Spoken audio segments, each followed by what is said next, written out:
आदरणीय शिंदे साहेबांच्या हस्ते होतं. बोला जय श्रीराम. जय श्रीराम.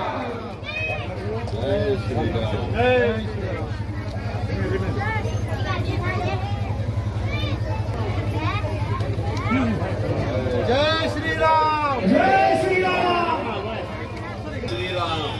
जय श्रीराम. लहानपणी शिकताना चालण्यात येत असताना सुरुवातीला जय हनुमान करायचं, त्याच्यानंतर जय श्रीराम असं म्हणायचं. जय श्रीराम. कुठेतरी बदनाम करण्याचा किंवा असं काही षडयंत्र यामागे होतं का? कारण तत्कालीन भाजपच्या नेत्यांकडून तसंच दिसतंय, आत्तासुद्धा तेच दिसतंय. पण या देशातला हिंदू सगळं माहिती आहे की मी माझ्या हातावर सुद्धा हनुमान कोरलेला आहे. त्याच्यापेक्षा आणखी काय, मृत्यूपर्यंत ते राहणार आहे. मग मला आता काय नॉन हिंदू म्हणाल का?